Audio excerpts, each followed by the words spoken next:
Hello, I'm Erin J. Doyle. Welcome to my channel. We're back at the table, still felting the cardigan, because if I don't film and felt at the same time, these two things won't get done. So this is what we're doing.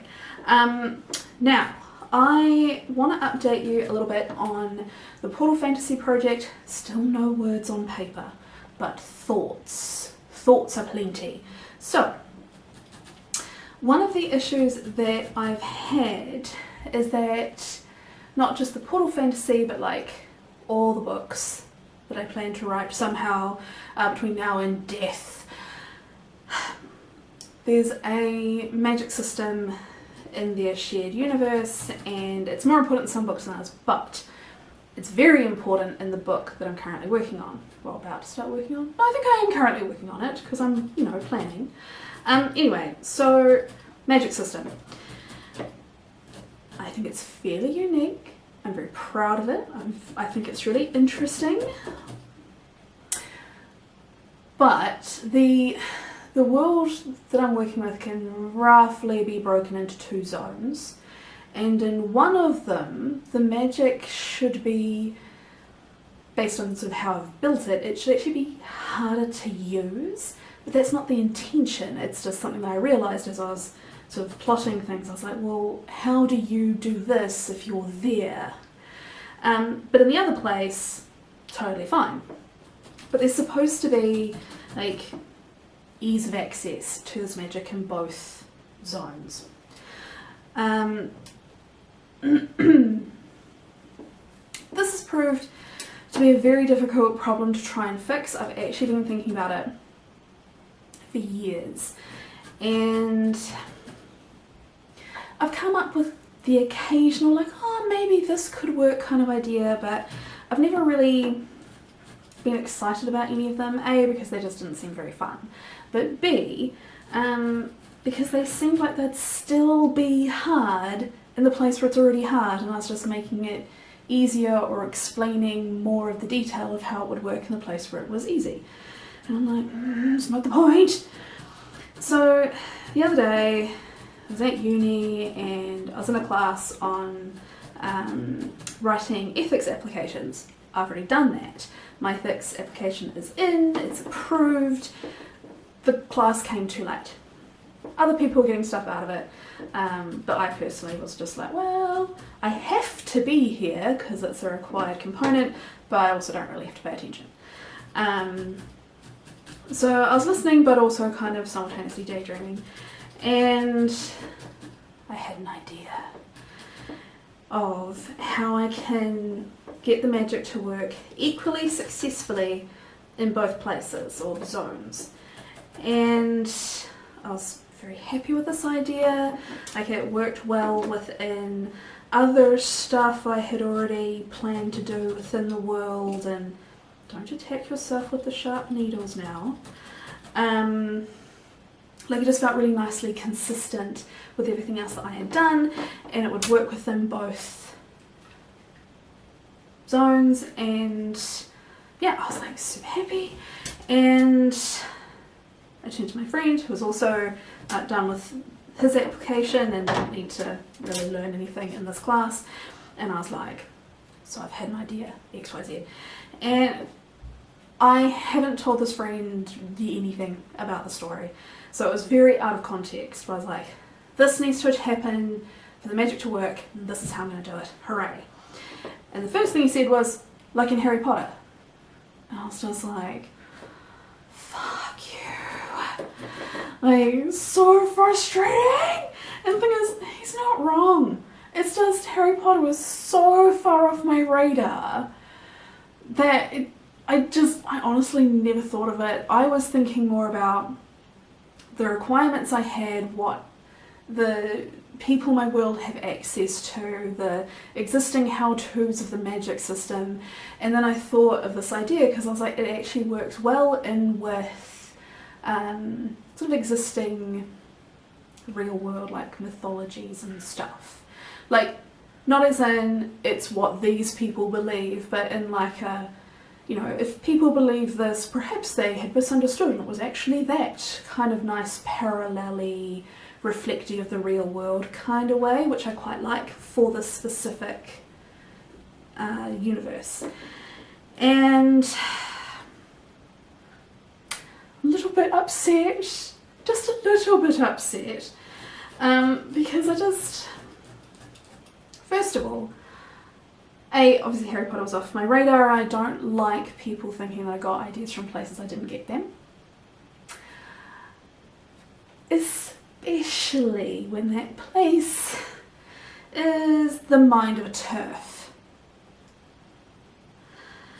So I'm quite annoyed, and like, I can totally see how my friend saw that parallel, like, he's not wrong. I'm just annoyed. And I think this is something that probably happens with lots of people. Like, you have an idea that you think's really original and someone's like, oh no, there's this other thing that's similar that you had either no knowledge of or had just not thought of at all. And I really don't want to write a book that I've already read. I spend a lot of time thinking about what is unexpected. I want people who read my books to not know how it's going to end. Like, I don't enjoy when I pick up a book and can immediately figure out, like, oh yes, this will be the plot twist. That's how it's going to end. This person's actually that person done. Like, I find that really annoying. Like, why am I putting hours of my time into reading a story when I already know what's going to happen? So I realise that for some people, like, there's that cozy element to that, but I'm sort of meaning in that, I don't know what I'm meaning. Annoyance, mostly, I suppose, is what I'm meaning. So yeah, I get really annoyed about it because of that. And I now have to, I guess, think about, do I keep this new idea, just persevere, because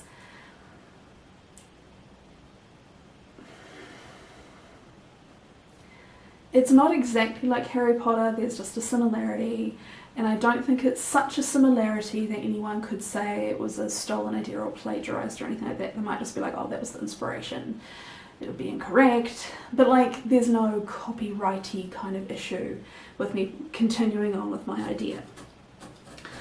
I'm just so annoyed, particularly because of the specific author.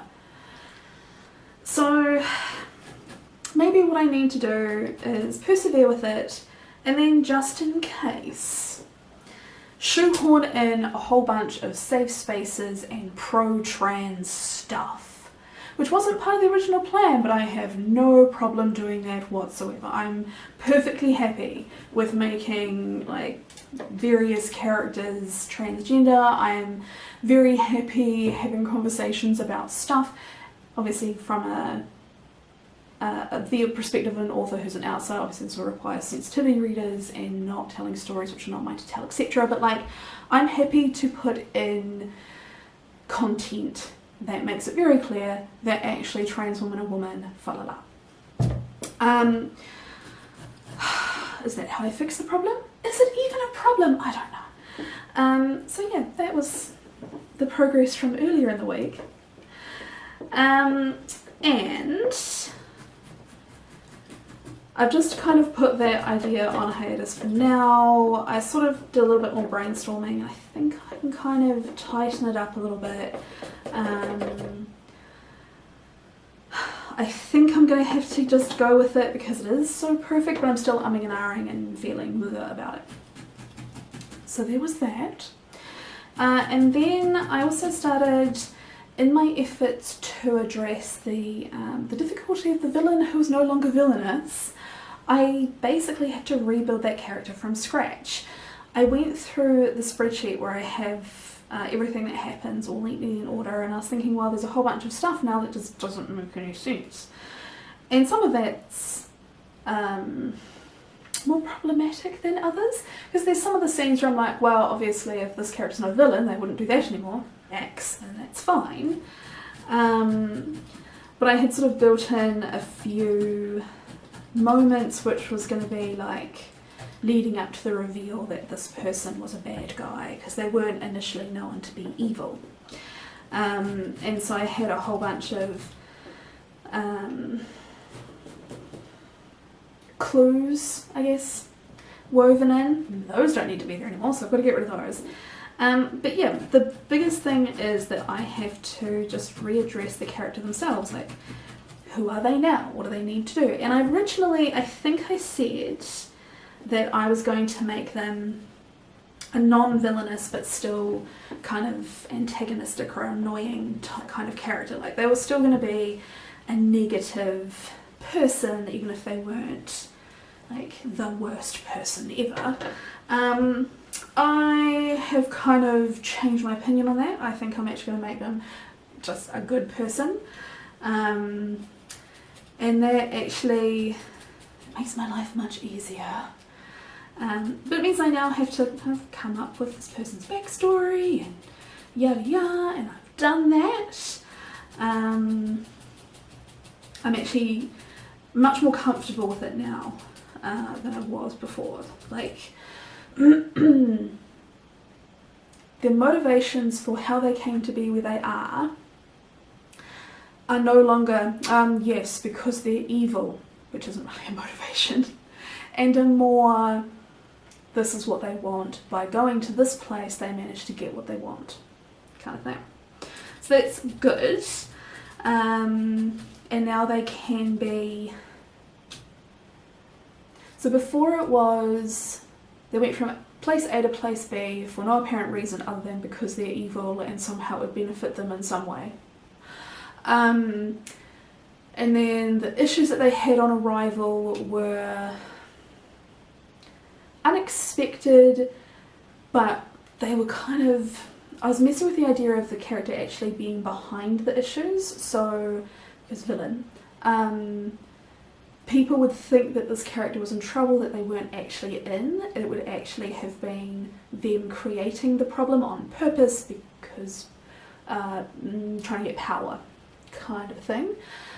Whereas now, innocent good person has motivation to go from A to B, gets into trouble at B in the exact same way, but instead of it now being them doing bad things to get power, it's them being the innocent victim of the bad things and needing help, which is much, much easier to work in. And just, I don't know, maybe I just don't think well from the perspective of the bad guy, because I'm just kind of like, why would you hurt people? I don't understand. Like, yeah, like I felt like the bad guy's motivations were pretty, not even just mundane, it was like they just didn't really exist. And this kind of got me to thinking about the first attempt I made at writing my vampire novel, which I still want to write, but oh, it's difficult. And I remember giving it to my critique group, and somebody made a comment about how it was hard to get to know the character and I wasn't really explaining the character very well. And they, I think being too nice, said it was because I knew the character so well, I wasn't explaining things. And I needed to think about putting more of my thoughts onto the page rather than, I don't know what the alternative would have been, leaving it as it is, I guess. And I think, I actually just didn't know. Like, I think they were being nice. Because I was thinking about it, the character in that book was very much at the mercy of circumstances and was just trying to get by. And yeah, their motivations weren't super clear because, like, the character didn't have a goal. They were just trying to survive. They were just like bobbing along in the universe, and then things were happening around them and they were responding, which is like far from the ideal main character. And unfortunately, I'm starting to wonder if that's also what's happening in the story I'm trying to write now. Because I'm looking at the main character and they they learn skills, and those skills allow this person to, you know, be the hero of the story. But they do it because of circumstances that are outside of their control, forcing them to do what they need to do to survive. And I'm like, ultimately, how different is that from the previous story I wrote where people felt that they didn't know the main character and didn't know their motivations? And so now I'm just like, oh no, am I the worst storyteller in the universe?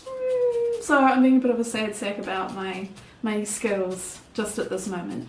Also, my ability to speak coherently without repeating myself. Don't seem to have that skill down. Maybe I should be feeling about that as well. Bad about that. See, I can't even articulate. So, I'm not quite sure how to proceed. I think I do need to do some really conscious work on the character development-y stuff. Not in terms of like what happens in the story so the character grows, but like, what do I know about this character? What do they want other than like not to die? So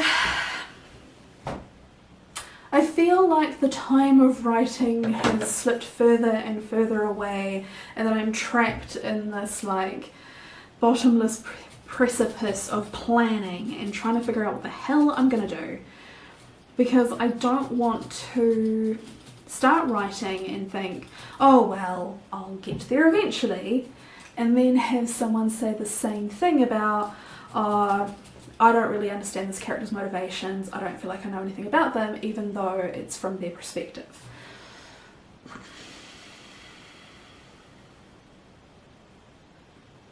Yeah. So I guess the summary is, I've done stuff, but now I'm like spiraling out of control. No, I'm unsure of how to proceed and feeling a little bit less than awesome about my storytelling abilities, and I'm starting to be paranoid that maybe I've actually done the same thing with my Camino story, and people who haven't read it are going to pick it up, or who haven't known me and how the story relates to my experiences. I feel like a complete stranger who knows nothing is going to pick it up and be like, well, this main character has nothing to say, do they? Which I don't think is the case. Like, I think that character's fairly well rounded, but I'm like, are they? Because it's just like some woman going for a walk. What is she doing? You know, and when she does stuff, do we get enough explanation as to why, or does she do that thing completely out of nowhere for no apparent reason twice? And I'm like, and I think if I had a critique group again, maybe this would be the time where I could go, critique group, I needed like a bit of a boost, tell me that I'm awesome, and then they'd tell me that I wasn't, but I could at least figure out what the problem was. But I don't have a critique group here. I just haven't had a critique group in years. Even before I left where I was living, which was a major city, I still didn't have one. But now there isn't a local writing community, so don't quite know how I'm going to get myself through like these moments of uncertainty and needing support from my writing community kind of things. Maybe I'll just make videos and like talk to the internet and hope somebody replies without just going like, I'm a stranger on the internet, I'm gonna say something mean. So, I mean, this is to a certain point may just be like paranoia and stuff, but I do think, particularly in relation to the Camino story, like that thing's written. We're not going to worry about that. But I do think, as it relates to my Portal fantasy, I do have to put a bit more thought, I think, into the main character. Because I feel like they're being proactive and doing things, but I worry that they're still doing it in a slightly reactive way. Like they're doing stuff because things happen to them that put them in that situation, rather than going, I am going to do XYZ. Maybe. I'm sure everything is actually fine and I'm doing all of the things. I guess I'm just having a moment, and that's fine. I'll get through it, it'll be okay. And at some point I'll start writing stuff, I guess. As long as I'm aware that this is an issue that I've had in the past, then I can make a deliberate effort to think about it in future projects, and maybe it's something that I'll always maybe struggle with, or maybe I'm actually doing better than I think I am because I don't have a critique group anymore, I don't have any feedback coming in. And one way or another I'll get through it, it'll be okay. So yeah, it'll be fine, it'll be fine. In the meantime, I'm going to keep jabbing a needle into this until I have no horrible little thready bits to deal with. And hopefully at some point I have words and finished cardigan to show you. But for now, that's everything. So like and subscribe if you would like to, and I'll see you next time. Bye!